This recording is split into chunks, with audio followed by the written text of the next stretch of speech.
Las leyes de Avogadro. Aunque en la historiografía científica convencional se hace referencia principalmente a una única ley de Avogadro, y en ocasiones se menciona la hipótesis de Avogadro como un corolario, la realidad es un tanto más compleja. Lo que comúnmente se conoce como la hipótesis de Avogadro ha evolucionado a lo largo del tiempo y, en la actualidad, se considera una ley. Esto se debe a que sus valores han sido medidos con precisión y, sobre todo, hay certeza acerca de la existencia del átomo, aspecto que en la época de Avogadro era bastante incierto y por lo tanto su enunciado fue inicialmente llamado hipótesis. En nuestro curso de Química General, distinguiremos tres leyes estrechamente vinculadas. La primera ley, anteriormente conocida como la hipótesis de Avogadro, la segunda ley, que es la más conocida y está relacionada con la ecuación de estado, y la tercera ley, que define el propio número de Avogadro. Este enfoque nos permitirá explorar de manera más completa y precisa las contribuciones y desarrollos conceptuales asociados con las leyes de Avogadro en la comprensión moderna de la química. Primera ley. En 1811, Amadeo Avogadro presentó su famosa hipótesis, la cual postula que volúmenes iguales de gases, mantenidos a una presión y temperatura constantes, contienen el mismo número de moléculas. A pesar de que inicialmente no la expresó utilizando lenguaje matemático, hoy en día podemos representarla de manera lineal. La expresión matemática correspondiente establece que el volumen de un sistema gaseoso es igual al producto de una constante por el número de entidades del gas, es decir, su cantidad de moléculas. En este contexto, la constante es el volumen que ocupa una sola molécula del gas a una determinada presión y temperatura. Es importante recordar que este volumen es el volumen vibracional, el cual es considerablemente mayor que el volumen ocupado por la propia molécula.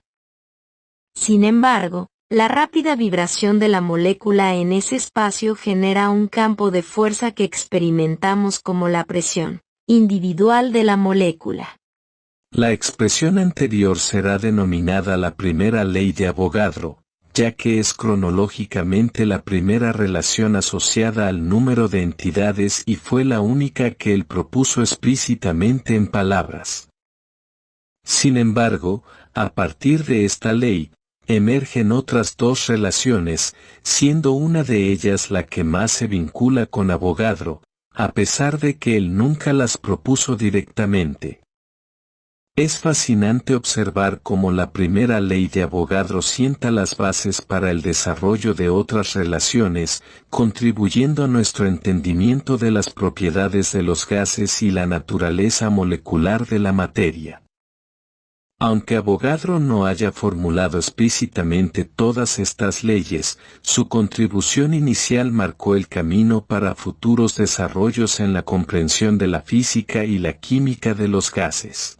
Las otras dos expresiones, estrechamente relacionadas con la obra de Avogadro, surgieron necesariamente después de 1961, momento en el cual Edward Guggenheim introdujo el parámetro cantidad de sustancia, N, que resulta crucial en la formulación de las otras dos leyes de Avogadro. Guggenheim desempeñó un papel fundamental al establecer el concepto de cantidad de sustancia, proporcionando un marco teórico más preciso para comprender las relaciones entre volúmenes de gases y el número de moléculas. A partir de este avance, se pudieron formular otras leyes que expandieron y refinaron la comprensión de Avogadro sobre las propiedades de los gases y las interacciones moleculares. Aunque estas leyes puedan haberse desarrollado posteriormente a la época de Avogadro, su legado sigue siendo fundamental en la evolución de la química. Segunda ley. La segunda ley de Avogadro se define como la consecuencia de mantener constante la presión y la temperatura en la ecuación de estado. En este contexto, la constante obtenida tiene un símbolo propio y se denomina volumen molar. Entre todas las constantes molares mencionadas anteriormente, el volumen molar en la segunda ley de Avogadro adquiere una importancia destacada, ya que a través de ella se definió históricamente el mol, antes de que éste se asociara al número de entidades.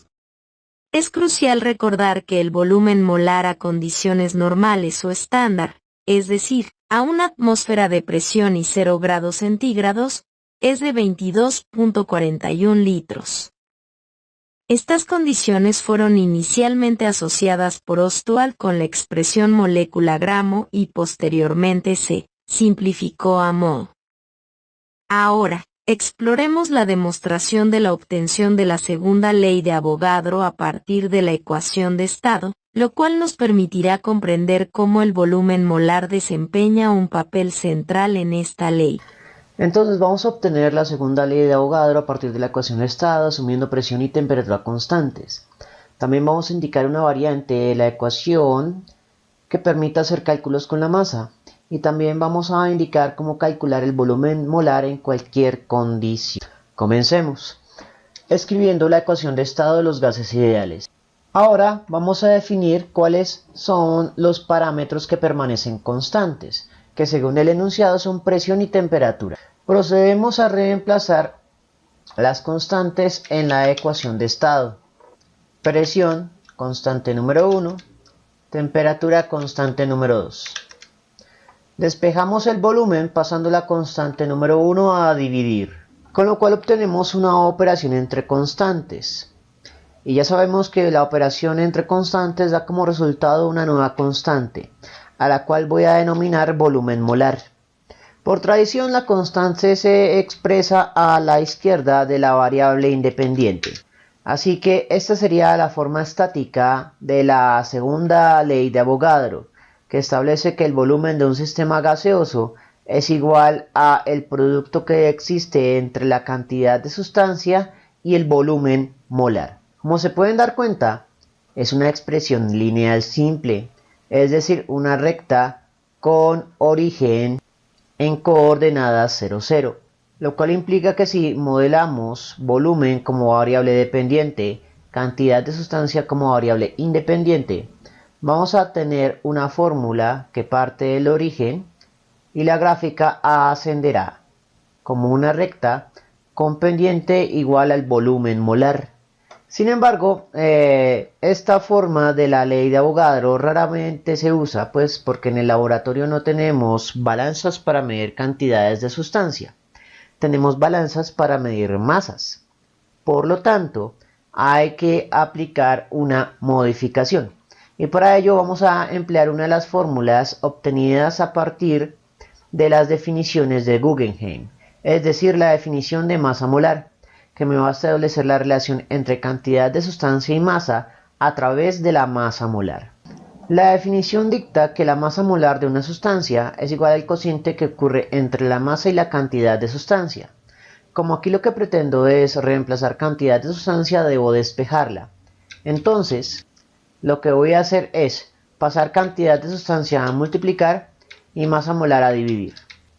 Por lo tanto, cantidad de sustancia se puede reemplazar por el cociente masa sobre la masa molar, con lo cual podemos hacer la siguiente expresión. Reemplazo cantidad de sustancia por el cociente masa sobre la masa molar, con lo cual obtengo la segunda expresión que me están pidiendo en el cálculo, una forma de obtener el volumen del sistema gaseoso a través de la masa del sistema gaseoso. Observe que esta ecuación va a tener tres términos que pueden variar. Por lo tanto, con esta fórmula puedo plantear tres tipos de enunciado de ejercicio de lápiz y papel.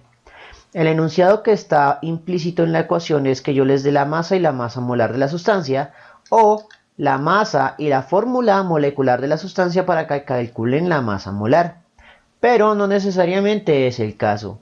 Un ejemplo es que podemos calcular la masa molar de una sustancia conocida si yo les doy el volumen del sistema y la masa del sistema. Por lo tanto, estas ecuaciones son susceptibles de ser manipuladas o despejadas en ejercicios triviales. Finalmente, nos piden indicar una forma de calcular el volumen molar en cualquier condición. Nos vamos a tomar esta expresión y vamos a recordar que no siempre son constantes, sino que pueden ocurrir en cualquier condición. La constante número 1 es la presión, la constante número 2 es la temperatura. Y este producto era lo que definíamos como volumen molar. Por lo tanto, el volumen molar, que era este término, en condiciones normales de presión y temperatura, puede calcularse mediante esta fórmula, que establece que el volumen molar es igual a la constante de los gases ideales, o constante de Regnault, multiplicado por la temperatura absoluta en Kelvin, sobre la presión. Así que esta sería la tercera expresión que nos solicitan en el enunciado. Ahora analizaremos unos ejercicios triviales. Nos piden determinar el volumen que ocupan 10 moles de oxígeno en condiciones estándar de presión y temperatura. Entonces, cuando eso ocurre, vamos a necesitar la segunda ley de Avogadro, que relaciona el volumen y la cantidad de sustancia, ecuación que tenemos en verde. Demostración que realizamos en videos anteriores. Así que simplemente tomar la ecuación ya del formulario y ver si hay que manipularla. En este caso no es un ejercicio extremadamente sencillo. Así que simplemente es comenzar a reemplazar. Es importante tener en cuenta que el volumen molar es una constante conocida en condiciones estándar o normales y se va a tener que memorizar como un valor de 22.41 litros en cada mol de sustancia, mientras que la cantidad de sustancia son 10 mol. En el análisis dimensional tenemos lo siguiente: mol que multiplica y mol que divide se cancelan, por lo tanto la única unidad que queda es litro. Litro es unidad de volumen, justo la variable que pretendemos calcular. Por lo tanto, dimensionalmente el ejercicio tiene sentido y lo único que queda es operar los valores. Como estoy multiplicando por 10, lo que hago es tomar la constante y muevo la coma decimal un punto a la derecha. Y ahora vamos a tomar en cuenta las cifras significativas. Las constantes, como el volumen molar, no afectan las cifras significativas. Por lo tanto, lo único que afecta a las cifras significativas son los 10 mol. 10 mol tiene solo dos cifras significativas. Así que vamos a hacer lo siguiente. Voy a mover el punto coma decimal 1 y 2 posiciones a la izquierda. Como moví 2 posiciones a la izquierda, voy a multiplicar por 10 a la 2 positivo. Y ahora sí, el primer no significativo 4 es menor que 5, por lo tanto redondeamos hacia abajo. Así que la respuesta formal es 2.2 por 10 a la 2 litros. ¿Cuál es el volumen que ocupa 24 gramos de oxígeno molecular en condiciones estándar de presión y temperatura? Entonces, para resolver este ejercicio vamos a necesitar una de las fórmulas que demostramos al analizar la segunda ley de Avogadro. Demostración que hicimos en videos anteriores, enlace que voy a dejar en la esquina superior derecha, pero que en este caso sería esta expresión, que nos relaciona volumen con la masa y la masa molar. Así que vamos a tomar esta ecuación. En ese caso sí es importante la identidad de la sustancia, así que voy a colocar subíndices de identidad. En este caso voy a asumir que I es el oxígeno molecular O2. Establecido esto, pues me están pidiendo el volumen, por lo tanto la ecuación ya está despejada. Pero necesito calcular la masa molar del O2. Así que hay que hacer un cálculo auxiliar por separado. Entonces, la masa molar del O2 se calcula de la siguiente manera. La suma de los productos del peso atómico por el subíndice del elemento, todo por la constante de masa molar. Sin embargo, como aquí solo tenemos un elemento, es hacer lo siguiente. Peso atómico del oxígeno, 16.00. Subíndice del oxígeno en la fórmula molecular del oxígeno, un 2. Todo multiplicado por la constante de masa molar, es decir, 1 gramo sobre mol. El 1 lo puedo ignorar porque es un 1 en nueva multiplicación.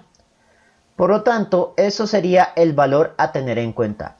No necesito resolver esta operación necesariamente, porque como estamos haciendo esto manualmente, puede que esto lo podamos simplificar en la fórmula que sí necesitamos obtener. Solo necesito la expresión correcta. Establecido esto, ahora sí vamos a reemplazar en la ecuación principal, que sí es la que me interesa. Entonces comencemos. Como son condiciones estándar de presión y temperatura, el volumen molar tiene el valor conocido 22.41 litros sobre mol. La masa del oxígeno es 24 gramos y la masa molar 16 por 2 gramos sobre mol. Antes de hacer cualquier operación aritmética con calculadora, hacemos el análisis dimensional, teniendo en cuenta que la única unidad que debe sobrevivir es unidad de volumen, o sea litro. Así que comencemos. Mol que divide se cancela con mol que divide a una división. Gramo que multiplica se cancela con gramo que divide.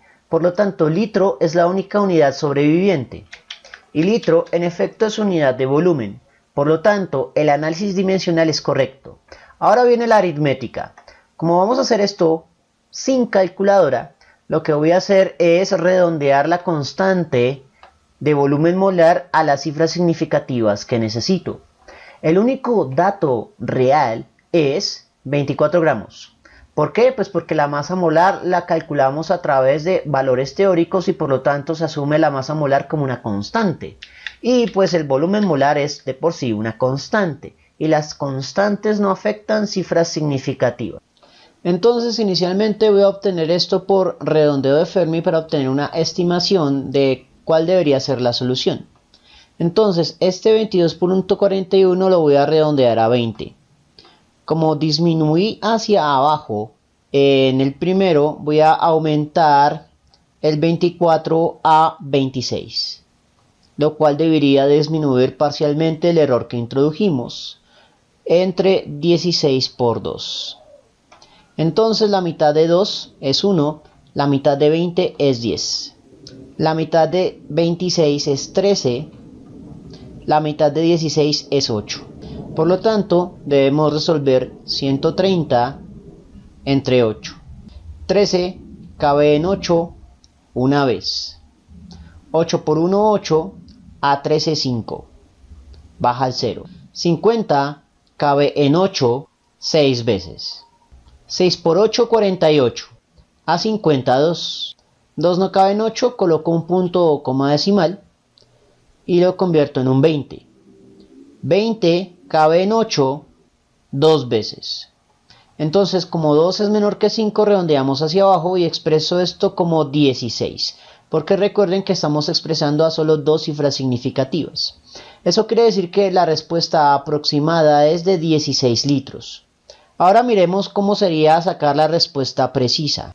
22.41 por 24 sobre, abro paréntesis, 16 por 2. El resultado es de 16.8. 8 es mayor que 5, redondeamos hacia arriba, así que el resultado preciso es de 17 litros, con un error de solo 1 litro, lo cual es bastante bueno teniendo en cuenta que por aproximaciones de Fermi esto se realiza con aritmética sencilla y sin calculadora. Especialmente útil cuando la pregunta esté dada con opciones de respuesta y solo tengamos que estimar o aproximar cuál de las opciones de respuesta es la más probable. En condiciones normales, un gas desconocido de 2.156 gramos ocupa 680 mililitros. Nos piden calcular la masa molar e indicar su identidad más probable asumiendo que es un gas elemental diatómico. Entonces, en este caso vamos a emplear la modificación de la segunda ley de Avogadro, ecuación que demostramos en videos anteriores. Enlace que voy a dejar en la esquina superior derecha y que tenemos acá, y es la ecuación en azul. Como aquí la identidad del gas pues es importante, aunque no la conozcamos, voy a agregar el subíndice I de identidad. Entonces, donde I es un gas desconocido pero que es diatómico. Establecido eso, lo primero que voy a hacer es calcular la masa molar del gas diatómico y después establecer cuál es el elemento. Entonces, en este caso pues no está despejado el parámetro que necesito calcular, masa molar. Pero como conocemos álgebra podemos despejarlo fácilmente. Lo que voy a hacer es pasar masa molar a multiplicar y volumen a dividir. Y ese es el único paso que hay que hacer. Ahora vamos a comenzar a reemplazar. Volumen molar es una constante en condiciones normales. 22.41 litros sobre mol. Multiplicado por la masa.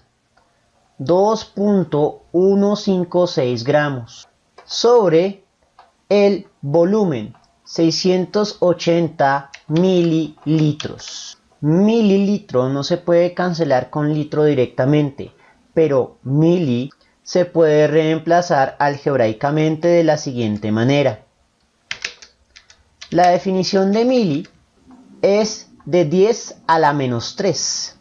Así que puedo cancelar de plumazo el mili y reemplazarlo por 10 a la menos 3. Con lo cual tenemos el siguiente análisis dimensional. Litro que multiplica y litro que divide también se cancelan, ahora sí libremente. Con lo cual las únicas unidades que quedan son gramo multiplicando y mol dividiendo. Lo cual no es un error. Pues gramo sobre mol son unidades de masa molar. Por lo tanto, dimensionalmente el ejercicio tiene sentido y lo único que queda es hacer la aritmética. Vamos a hacer esta aritmética manualmente. El dato que tiene menos cifras significativas es el volumen, que tiene 3 cifras significativas. En este caso, ese ejercicio lo voy a resolver con calculadora, ya que se trata de una identificación del elemento y necesitamos valores muy precisos. Entonces, observe cómo voy a introducir los datos. 22.41 por 2.156. Divido y aquí abro paréntesis y multiplico 680 multiplicado por 10 elevado a la menos 3. El resultado deberá expresarse a 3 cifras significativas porque el volumen, habíamos dicho, es el que tiene menos cifras significativas. El resultado, por lo tanto, es de 71.1 porque 5, el primer no significativo es 5 y por lo tanto eso nos marca la regla de redondeo hacia arriba. Entonces, la molécula diatómica tiene una masa molar de 71.1. Por lo tanto, eso implica que el elemento monoatómico va a tener la mitad de eso.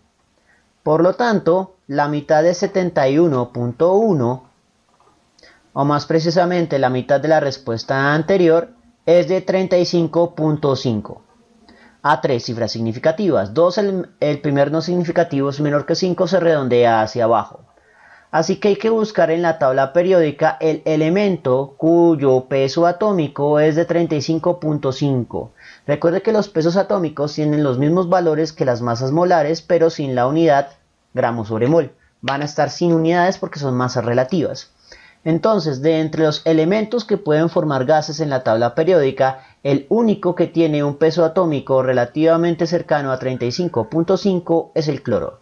Por lo tanto, el gas que tenemos es gas dicloro, lo cual tiene sentido porque el gas dicloro es gaseoso en condiciones normales. Bien, nos piden calcular el volumen molar a 1500 milímetros de mercurio y 200 grados Celsius y nos dan 4 opciones de respuesta. Entonces, para resolver este ejercicio vamos a usar una de las ecuaciones que mostramos en la parte de la segunda ley de Avogadro, que establece que el volumen molar de una sustancia es igual a la constante de los gases ideales por el cociente de temperatura sobre presión. Así que vamos a usar esa expresión.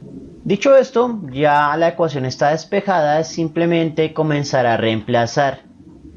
La constante de los gases ideales, 0.08206, en unidades de atmósfera, litro, sobre mol Kelvin, por la temperatura absoluta en Kelvin, que deberemos calcular manualmente, porque será 200 más 273, por lo tanto será 473 Kelvin. Y la presión, 1500 milímetros de mercurio. Hecho esto, vamos a resolver esto sin calculadora. Pero para ello debemos resolver primero el problema de las presiones. En la literatura establecimos la siguiente relación, y es que atmósfera equivale a 760 milímetros de mercurio. Por lo tanto, puedo reemplazar atmósfera cancelándola de plumazo y reemplazándola por 760 milímetros de mercurio. Eso ya me va a proporcionar el análisis dimensional. Así que el siguiente paso antes de hacer la aritmética es cerciorarnos del análisis dimensional. Milímetro de mercurio que multiplica, milímetro de mercurio que divide. Kelvin que multiplica, Kelvin que divide. Bueno, aquí es solo la atmósfera. Las únicas unidades que permanecen son litro multiplicando y mol dividiendo. Y litro sobre mol son unidades de volumen molar. Y eso lo sabemos pues porque las opciones de respuesta todas las dan en litro sobre mol. Así que dimensionalmente tiene sentido y ahora vamos con la aritmética. Como vamos a asumir que no tenemos calculadora, vamos a resolver esto por aproximaciones. Dado que las opciones de respuesta tienen en esencia una sola cifra significativa, voy a redondear todo muy groseramente por aproximaciones de Fermi a una sola cifra significativa. Entonces, 0.08 sería mi aproximación. Si muevo el punto como decimal 1 y 2 posiciones, voy a tener 8 entre 100. El 473 lo redondeo a 500 y estará dividido entre 1500. Para tratar de paliar el error que coloqué al aumentar de 473 a 500, voy a bajar el 760 a 700 redondos. Ahora sí, procedemos. 0 que multiplica, 0 que multiplica, 0 que divide, 0 que divide, 0 que multiplica, 0 que multiplica, 0 que divide, 0 que divide. Quinta de 5 es 1, quinta de 15 es 3. 8 por 7 es 56, que vamos a dividir entre 3. 5 cabe en 3 una vez, 3 por 1 3, a 5 2, baja el 6. 26 cabe en 3, 8 veces.